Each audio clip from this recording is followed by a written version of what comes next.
podcast Gurita, Gusi Bercerita, tempat kita bisa ngobrol santai tetapi penuh makna tentang kesehatan gusi dan mulut.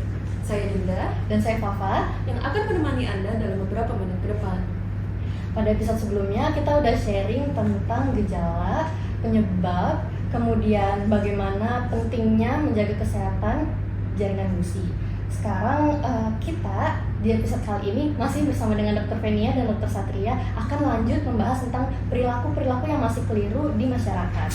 Nah, langsung saja nih dok. Jadi apa saja sih kebiasaan-kebiasaan yang harusnya dihindari dan yang harusnya dilakukan untuk menghindari penyakit gusi? Oke, nah ini penting banget ya teman-teman. Jadi kebiasaan yang harus dilakukan antara lain rajin menyikat gigi, harus rutin minimal 2 kali sehari. Nah, terus harus benar juga cara sikat giginya. Nah, kemudian ini membersihkan sela-sela gigi dengan benang gigi atau dental floss. Terus rutin periksa ke dokter gigi setiap 6 bulan, sama menjaga pola makan yang seimbang. Ya gitu ya dok ya? Betul sekali. Aku sedikit menambahkan ya, kalau yang yang disebutkan sama Dr. Venia tadi sudah semua untuk yang dianjurkan. Terus ada yang dilarang nih, gitu, supaya tidak terjadi yang namanya peradangan gusi tadi. Contohnya ya seperti kebiasaan merokok, makan makanan manis, tapi lupa sikat gigi. Nah itu sering banget ya. Nah tapi kan kemana-mana aku nggak pernah bawa sikat gigi dok. Minimal kumur-kumur pakai air bersih, jangan air pad ya, karena ada kandungan bakteri. Jadi air bersih itu maksudnya adalah air minum, ya, air minum. Terus habis itu jangan lupa juga periksa ke dokter gigi setiap 6 bulan sekali, itu wajib. Kenapa ya dok, menyikat gigi minimal 2 kali sehari itu penting banget buat menjaga kesehatan gusi terutama? Ya penting banget karena menghilangkan plak sebelum nanti berubah menjadi karang gigi. Nah karang gigi itu kan bakteri tadi ya yang bikin dia radang. Betul, radang gusi. Jadi menyikat gigi itu sebenarnya gerakan yang simpel, tapi nggak semua orang mengerti pentingnya basic daripada menjaga kesehatan gigi dan mulut.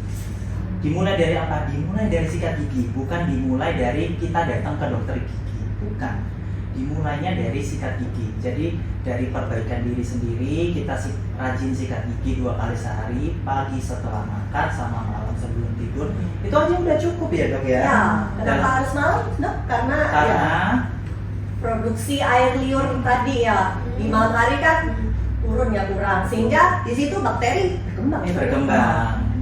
Bayangin aja kalau kita lupa nih menyikat gigi di malam hari, sedangkan produksi air liur kita berkurang, jadinya bakteri bisa 2 kali lipat berkembang, gitu. Makanya kita harus membersihkan gigi sebelum tidur dengan tujuan ketika produksi air liur kita itu berkurang, nah kita tidak gusi kita itu aman dari serangan bakteri, gitu. Sesimpel itu, tapi nggak semua orang paham dan melakukan itu. Siap. Lalu selain sikat gigi kan juga ada yang namanya scaling dok, atau membersihkan karang gigi. Jadi memang scaling itu apakah harus dilakukan setelah ada keluhan atau harus dilakukan sebelumnya atau gimana ya? Nah ini penting banget sih. Jadi sebaiknya scaling walaupun tidak ada keluhan tetap harus ya. Minimal itu 6 bulan 6 bulan sekali wajib ya. Ada tidak ada karang gigi, minimal kontrol ke dokter gigi atau periksa ke dokter gigi 6 bulan sekali. Ada tidak ada keluhan, ada tidak ada rasa sakit, dan itu wajib. Jangan ditunda-tunda, jangan sampai nunggu sampai dia jadi radang gusi, bahkan tadi periodontitis. Dan yang terpenting dok, buat masyarakat yang mungkin bukan takut ke dokter giginya, tapi takut mahal ke dokter giginya. Selama ini stigma ya. Selama kita pasien tidak melakukan tindakan apapun, biasanya gratis ya tadi. Mau itu di klinik ataupun di puskesmas ataupun di rumah sakit, mungkin bayar tiket loketnya aja gitu. Nah untuk periksanya selama tidak ada tindakan biasanya sih gratis ya teman-teman. Kalau ada tindakan, nah diinformasikan untuk biayanya di awal gitu gitu ya dok ya biasanya. Jadi jangan takut dengan stigma bahwa ke dokter gigi itu mahal, daripada nanti kerusakannya berlanjut malah lebih mahal. Iya betul. Gitu. Gitu. Jadi sejak dini, jadi ini ada meme di ini dok, apa namanya, di satu platform gitu ya. Dari gigi yang lubangnya kecil itu mengeluarkan uangnya itu dikit, makin besar lubangnya uangnya makin banyak yang harus dikeluarkan gitu. Jadi kalian lihat gambar itu aja, apa namanya, bahwa kerusakan gigi makin besar maka akan keluar biaya makin banyak gitu. Jadi perbaiki giginya sejak dini.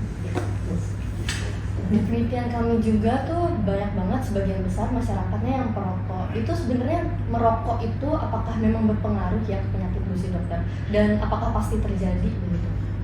Nah, ya. Jadi kebiasaan merokok ya, itu bikin tadi menghambat aliran darah ya, sehingga dia mengganggu proses penyembuhan. Betul. Proses penyembuhan terganggu, proses aliran darah, oksigen yang di dalam darah juga terganggu. Gitu. Itu yang menyebabkan pasien mudah gingivitis tadi. Ya, walaupun mungkin nggak ada keluhan ya, yang merokok nggak ada keluhan kok, tapi bisa aja terjadi peradangan di situ. Betul. Kadang juga si perokok ini kan karena menghambat aliran darah, jadinya yang harusnya terjadi peradangan dan perdarahannya tidak terjadi. Jadi si perokok ini nggak tahu kalau dia lagi beradang. Karena apa? Karena itu tadi peradangannya sudah dihambat oleh pembuluh darah yang menyempit tadi gitu. Nah, tahu-tahu nanti biasanya si perokok itu terkena periodontitis, jadi grade yang lebih tinggi daripada gingivitis gitu. Pokoknya udah parah baru dia tahu, oh iya ternyata aku kena penyakit gusi gitu. Dan itu grade-nya sudah tinggi. Itu sayang banget sih. Lalu dokter, apa mungkin dokter sebelum ini sudah pernah mungkin ditanya oleh pasien tentang mitos-mitos tentang penyakit gusi misalnya, atau pasien sudah takut duluan karena mungkin gusinya berdarah, lalu takut untuk menyikat gigi, itu sekiranya bagaimana tanggapan dari dokter? Ya benar sekali, banyak masyarakat yang salah paham ya. Jadi dia gusinya berdarah terus dia nggak mau sikat gigi. Padahal sebaliknya, justru dengan kita menyikat gigi dan keluar darah itu tanda awal terjadinya peradangan, dan kita harus aware itu yang tidak normal. Di episode 1 aku udah bilang itu tanda awal terjadinya gingivitis dan jangan normalisasi itu gitu ya.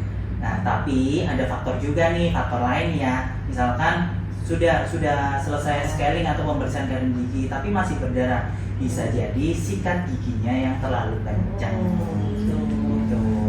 Itu teman-teman, jadi harus diwaspadai. Gusi berdarah itu penyebabnya ada dua. Kalau nggak karang gigi, ya sikat giginya terlalu kencang. Gitu. Sikat giginya harus pelan-pelan aja ya, dok ya. Pelan-pelan aja dengan lembut.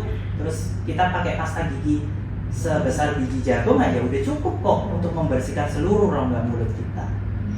Gitu. Berarti kalau misalkan sudah muncul gejala nih, apa yang sebenarnya harus dilakukan masyarakat ya dokter? Atau bagaimana penanganannya biar masyarakat tahu gitu apa yang harus dilakukan? Oke, jadi tadi udah muncul gejala awal ya. Sebenarnya kita juga harus dari diri sendiri juga udah sebenarnya harus tahu ya, dari penjelasan kami tadi ya. Ketika dia gusinya berdarah, terus pas apa? Ya sikat gigi juga. Sikat gigi terlalu kencang itu. Terus bisa. Ya terus gusinya turun tadi. Nah, itu jadi sebaiknya sih diperiksa ke dokter gigi. Secepatnya. Jangan menunda-nunda. Jangan menunda. Makin ditunda, apa namanya, ke arah keparahannya itu grade-nya makin tinggi. Jadinya pasien akan penyembuhannya lebih lama gitu. Dibandingkan hanya penyakit gusi ringan seperti gingivitis, itu cukup dengan scaling root planing ya dok. Nah, kita menyebut di medisnya scaling root planing, jadi pembersihan karang gigi plus pembersihan yang di bagian sela-sela akar itu karang gigi. Ya, karang gigi tidak bisa dibersihkan dengan cuma sikat gigi atau kumur ya, jadi betul. Kita harus scaling. Ayo scaling. Penting itu, penting scaling itu. Dokter, kira-kira apa saja sih yang menjadi hambatan utama dari masyarakat untuk mengubah kebiasaan ini? Lalu apakah dokter ada saran bagi masyarakat di luar sana? Hambatan apa? Oh ya, mungkin ini ya, rasa males ya. Terus stigma tadi yang Dokter Satria jelaskan yang ke dokter gigi mahal biayanya. Terus mereka jadi enggak gitu. Mereka menunda-nunda untuk periksa. Nah, itu juga ya. Terus Kalau sekarang kan eranya media sosial ya, mereka pasti punya lah ya media sosial itu. Dan menurutku juga mereka makin aware kok, makin kesini makin aware tentang kesehatan gigi. Buktinya angka kunjungan pasien ke klinik ataupun puskesmas itu meningkat tajam ya, Dok ya. Ya, kita melihatnya dari situ sih. Dibandingkan tahun-tahun lalu yang mungkin masih stabil berapa gitu, ini meningkat tajam. Ya karena mereka mendapatkan beberapa informasi dari berbagai macam sumber.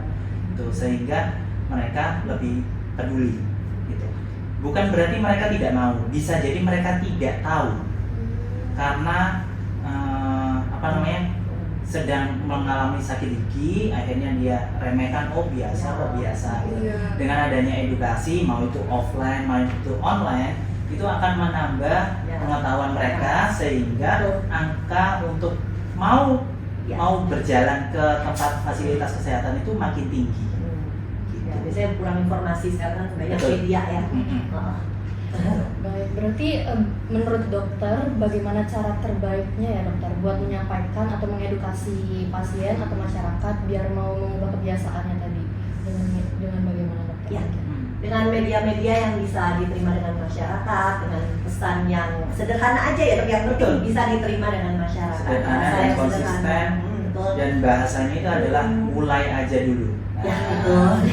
Seperti podcast kita hari ini, Gurita itu kan menyumbang 1 apa 2 video edukasi yang mana siapa tahu ini video ini bisa sampai Sabang sampai Merauke ya. Dan ini sangat mengedukasi video-video seperti ini. Pokoknya mulai aja dulu. Sering-sering ada. Ini bagus banget ini. Podcast kayak gini bagus banget.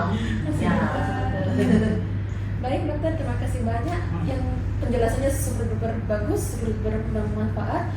Jadi semoga mungkin teman-teman di rumah bisa menjadi lebih aware tentang kejadian penyakit periodontal. Baik. Jangan tunggu sampai sakit, yuk mulai rutin periksakan gigi kalian ke dokter gigi. Jangan lupa senyum dan jaga gusimu. Terima kasih. Dadah.